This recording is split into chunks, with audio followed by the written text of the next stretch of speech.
What's going on, guys? Welcome back to another video on the channel. Today we're going to be going over Diego and Faze Bizzle and how they play so well in the first round of qualifiers and the second round.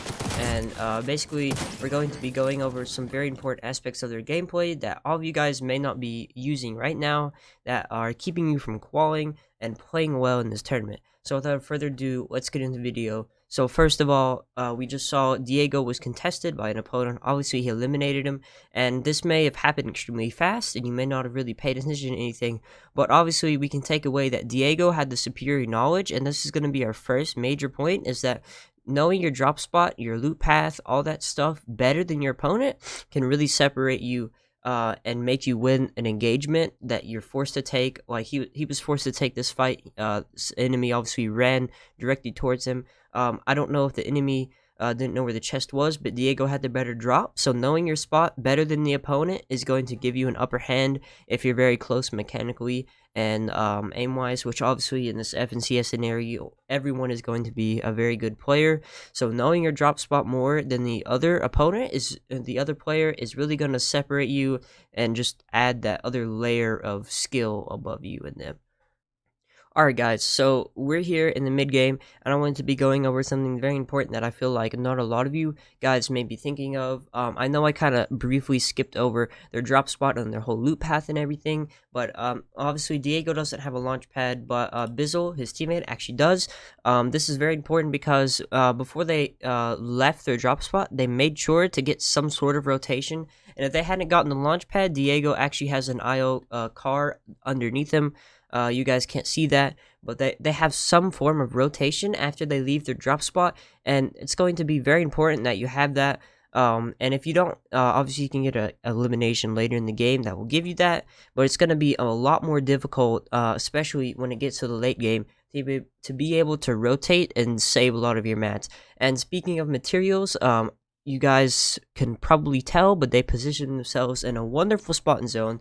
They are on a higher layer than a lot of people. Obviously, we can see these players are below them, but they are also next to some trees and some brick, so they can refarm all the mats that they just used, and that's extremely important. Refarming your materials is going to be a key factor to your success in FNCS. And speaking of positioning in zone, they position themselves in a perfect place to where all these players are going to be rotating in. They will all be rotating right in front of Diego and Bizzle, and they can just light them up with their ARs and get loads of free surge. So that's going to be a lot of important stuff in the mid game: positioning, rotating the correct time before all the other players. You guys didn't see it, but they rotated as soon as the zone popped and boxed up in a perfect place in zone with all the stuff that they needed. So positioning, rotation, refarming your mats, and looting your drop spots are going to be some important key factors to your success in FNCS. Alright guys, so we're here in the late game, and I'm just going to let the footage, gameplay footage play in the background real quick. But basically, I'm going to be going over some important things that they did. I'm going to fast forward a little bit so you'll be able to see everything that I'm talking about, hopefully by the time I'm done. But basically what they're going to be doing is they're going to be getting eliminations and refreshes before they actually really need them. Not everyone is going to be doing this, and it's actually going to be a very important factor. I'm sure some of you guys have seen where people will kill someone and they already have like max mats, and they just use all those materials and like crank up and like use like 700 metal, and then they have all this extra stuff. And that's what I'm actually going to be going over. As you guys see, they just got an elimination, and they were able to use all those mats even though they didn't need them, and make this humongous box to keep their car safe, and they had all these extra heals and stuff. So going for refreshes and eliminations before you need them is actually going to be very important. Now obviously don't overcommit to these refreshes or eliminations if you don't need them, but doing that and just getting them is going to help you guys out tremendously, because it'll provide you with the mats that you need, and you won't have to go for eliminations for a much longer time in the in-game, and you'll be able to outlast and survive opponents just off like literally staying on one layer and in a box and not really doing anything at all. So that's an important factor when it comes to in-game. Obviously they already have some very good rotation. They haven't gotten this far in the game, but I'm gonna go go ahead and go over it, and it is actually claiming a layer.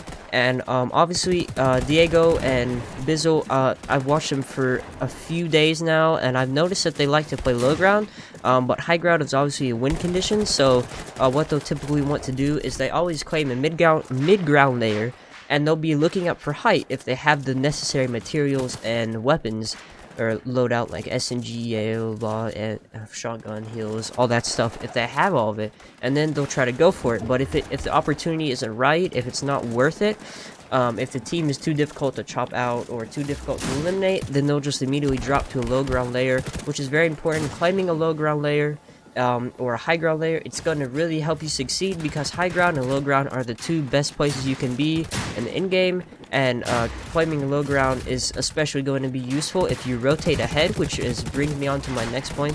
Rotating ahead in the in-game before all the other players. Obviously you're going to want to be rotating ahead safely. You don't want to do it foolishly, running out in the open and just getting beamed. But if you can rotate ahead safely during the in-game, you're going to be able to look back for tons of refreshes instead of getting caught on the back edge of zone and getting sprayed by the people who already rotated ahead. Is going to be very important.